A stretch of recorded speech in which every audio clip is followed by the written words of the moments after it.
राजा जनक को आत्मज्ञान की प्राप्ति कैसे हुई।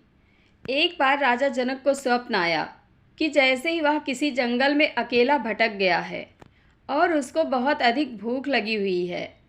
वह जंगल में देखता है कि एक छोटी सी झोपड़ी है। राजा झोपड़ी के पास गया तो वहाँ पर एक वृद्ध महिला थी। महिला से राजा जनक ने कहा कि हे माता, क्या आपके पास खाने के लिए मुझे कुछ मिलेगा। वृद्ध महिला ने कहा कि मेरे पास फ़िलहाल खिलाने के लिए तो कुछ नहीं है। हाँ, थोड़े से चावल हैं और मेरे पास हांडी है, थोड़ा पानी है। अगर आप चाहो तो उनको पकाकर खा सकते हो।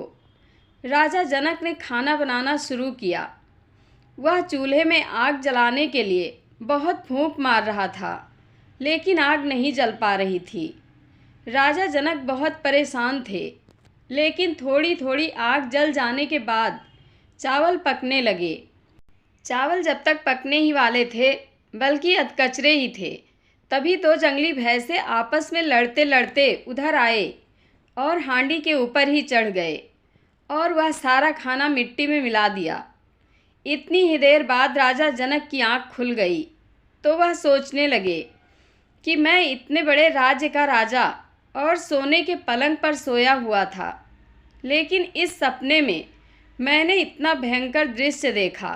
राजा ने अपने राज्य के विद्वानों और उसने मंत्रियों आदि से सलाह ली कि यह ऐसी मेरी दुर्दशा सपने में थी, इसका क्या अर्थ है। वह सपना सच्चा था या फिर मेरा यह जीवन सच्चा है। लेकिन उसके राज्य में ऐसा कोई बताने वाला नहीं था। बहुत से विद्वान और मंत्री आए, लेकिन राजा की संतुष्टि के लायक उत्तर ना दे सके। राजा जनक ने एक घोषणा करवा दी कि जो भी उसके इस प्रश्न का उत्तर देगा उसको आधा राज्य दे दिया जाएगा, लेकिन अगर उत्तर सही नहीं दिया तो उसको या तो हमेशा हमेशा के लिए कारागृह में डाल दिया जाएगा या फिर फांसी पर लटका दिया जाएगा। राजा के पास बहुत से लोग प्रश्नों का उत्तर देने के लिए आए और बहुत सारे लोग कारागृह में डाल दिए गए। राजा ने दो मंच बनवाए थे। पहले मंच पर बैठकर अगर कोई उत्तर देगा, अगर उत्तर सही बैठ गया तो उसको आधा राज्य दे दिया जाएगा।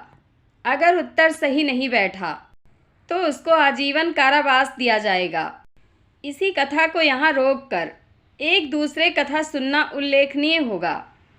वह ये है कि अष्टावक्र जब 12 साल के बच्चे थे तो अपने कुछ दोस्तों के साथ खेल रहे थे, तो किसी बात पर विवाद खड़ा हो गया। तो एक लड़के ने कसम खाई कि मैं अपने पिता की कसम खाता हूँ कि यह बात सच है। अष्टावक्र ने भी बोला कि मैं भी अपने पिता की कसम खाता हूँ कि यह बात सत्य है।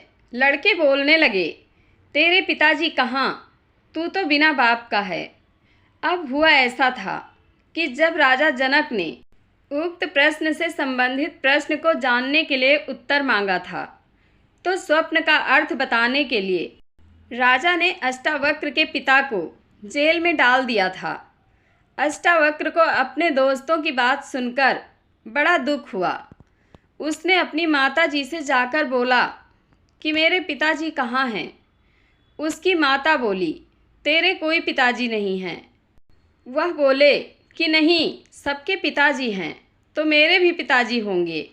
आप बताओ, नहीं तो मैं आत्महत्या कर लूँगा। तब बूढ़ी माता ने बताया कि जब तू पैदा नहीं हुआ था, तेरे पिताजी राजा जनक के यहाँ उनके स्वप्न का अर्थ बताने के लिए उनके दरबार में गए थे और वहाँ सही उत्तर नहीं दे पाने की वजह से राजा जनक के कारावास में डाल दिए गए थे। अष्टावक्र बोला कि माता, मैं अपने पिताजी को कारावास से छुड़वाकर वापस लेकर आऊँगा। उसकी माता बोली, नहीं बेटा, तू तो मेरा एक सहारा है। अगर तू भी चला जाएगा, तुझे भी कारावास में डाल दिया गया तो क्या होगा। अष्टावक्र बोले, या तो मुझे जाने दो, नहीं तो मैं आत्महत्या कर लूँगा। डर की वजह से बच्चे को राजा जनक के स्वप्न का अर्थ बताने के लिए दरबार में भेज दिया गया। अष्टावक्र थोड़ा टेढ़ा मेढ़ा होकर चलते थे, इसलिए वह अपने दोस्तों को साथ लेकर राजा जनक के दरबार के बाहर पहुँचे। अष्टावक्र टेढ़े मेढ़े इसलिए चलते थे क्योंकि जिस समय अष्टावक्र गर्भ में थे तो उनके पिताजी ने उनको शाप दे दिया था कि तुम टेढ़े मेढ़े होकर चला करोगे।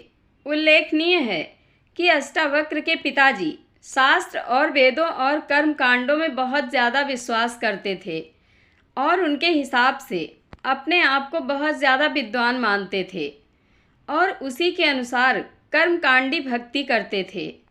अष्टावक्र ने जन्म से पूर्व एक दिन गर्भ से ही उनको बोला कि पिताजी, आप इस कर्मकांडी भक्ति को छोड़कर परम पिता की सच्ची भक्ति करो। ज्ञानी प्रायः अहंकारी होते हैं।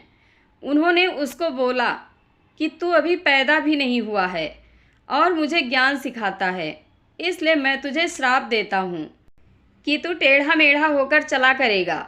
अष्टावक्र राजा जनक के दरबार के बाहर पहुँचे तो वहाँ सैनिकों ने उनको रोक लिया और पूछा कि कहाँ जा रहे हो। अष्टावक्र बोला कि मैं राजा के सपने का उत्तर देने के लिए जा रहा हूँ। सैनिक बोले, नहीं, तुम वहाँ नहीं जा सकते। अष्टावक्र बोले कि देखो सैनिक, बोर्ड पर लिखा है कि कोई भी चाहे तो राजा के स्वप्न से संबंधित प्रश्नों का उत्तर दे सकता है। सैनिकों ने अष्टावक्र को दरबार में जाने दिया। अष्टावक्र ने अंदर जाकर बोला कि मैं राजा जनक के सपने से संबंधित प्रश्नों का उत्तर बताने के लिए आया हूँ। राजा जनक ने अपने मंत्रियों को बोला कि ठीक है, इसको इसके आसन पर बैठाया जाए। अष्टावक्र उस आसन पर जाकर बैठ गए जिस पर उत्तर देने पर फांसी की सज़ा थी। राजा के दरबार में सभी मंत्री और विद्वान लोग अष्टावक्र को देखकर हंसने लगे। कुछ पल रुककर अष्टावक्र भी उनके साथ बहुत ज़ोर से हंसने लगे। राजा ने बोला कि यह सभी विद्वान और मंत्री लोग आप पर हंसे, यह तो समझ आता है कि आप टेढ़े मेढ़े होकर चलते हो, लेकिन आपकी हंसी का क्या तात्पर्य है। तब अष्टावक्र बोले कि यह सब जो आपके दरबार में बैठे हुए विद्वान और मंत्री हैं, सभी अच्छे चर्मकार हैं, क्योंकि इन सभी को चमड़े की अच्छी परख है। इनको मेरे ज्ञान की नहीं बल्कि मेरे टेढ़े मेढ़े शरीर की परख है। जनक समझ गए कि यह लड़का कोई साधारण लड़का नहीं है, यह कोई विद्वान या बहुत बड़ा संत है। राजा जनक ने अपने मंत्री को बोला कि जाओ, इससे सपने का अर्थ पूछो। जैसे ही मंत्री अष्टावक्र से सपने का अर्थ पूछने लगा तो तुरंत अष्टावक्र बोले कि यह कोई अदालत नहीं है कि प्रश्न किसी और का हो और प्रश्न कोई और करे तथा उत्तर कोई और दे। क्या आपका राजा गूंगा है या लंगड़ा है जो यहाँ आकर स्वयं प्रश्न नहीं कर सकता। मंत्री ने राजा को जाकर अष्टावक्र के वचन सुनाए। राजा जनक सिंहासन से उतरकर शास्त्रों के अनुसार शिष्टाचार से इस लड़के के पास गए और अष्टावक्र के आसन के नीचे जाकर खड़े हो गए और बोले कि मैं अपने सपने का अर्थ जानना चाहता हूँ। राजा जनक के सपने का वृतांत सुनने के बाद अष्टावक्र बोले, ना तो सपना सच्चा है ना ही यह जीवन सच्चा है।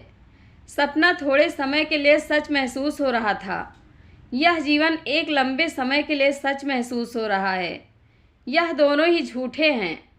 राजा जनक प्रश्न से संतुष्ट हो गए और उनको बोला कि ठीक है, जब आप बोले दोनों ही झूठे हैं तो सत्य क्या है, सत्य से अवगत कराइए। अष्टावक्र बोले, इसके लिए आपको जंगल में एकांत में चलना होगा। जंगल में जाकर अष्टावक्र ने राजा जनक से कहा कि मैं आपको दीक्षा दे देता हूँ, आप दक्षिणा में मुझे तन मन धन अर्पित कीजिए। राजा ने ऐसा ही किया और राजा ने बोला कि ठीक है, मैं अपना तन मन धन सब कुछ आपको अर्पित करता हूँ, कृपया सभी ज्ञान कराने की कृपा करें। राजा जनक बोले कि गुरुदेव, मैंने सुना है कि ज्ञान प्राप्त करने के लिए केवल इतना ही समय पर्याप्त है जितनी देर में कोई घुड़सवार घोड़े पर बैठने में समय लगाता है। अष्टावक्र ने अपने ध्यान के जरिए राजा जनक के ध्यान को आकर्षित किया। अपने ध्यान द्वारा उनके ध्यान को खींचकर उनके ध्यान को समाधिस्थ कर दिया और राजा जनक की समाधि लग गई। समाधि इतनी लंबी थी कि उनको 2-3 दिन तक होश नहीं आया। इसी बीच राजा के सैनिक और मंत्री राजा को खोजते खोजते जंगल में आए। उनको उठाया गया और बोले कि हे महाराज, पूरे राज्य में हलचल है कि राजा पता नहीं कहाँ चले गए। राजा जनक ने अष्टावक्र के पैर छुए और उनको बोला कि मैं अभी आपके साथ ही चलना चाहूँगा। अष्टावक्र बोले, नहीं, यह जो आपने मुझे तन मन धन सब कुछ दिया था, मैं आपको वापस करता हूँ। आप इसे ध्यान में रखकर प्रभु का ध्यान करते हुए राजपाट चलाओ। इसी आदेश के अनुसार राजा जनक ने अपना जीवन प्रभु भक्ति करते हुए व्यतीत किया।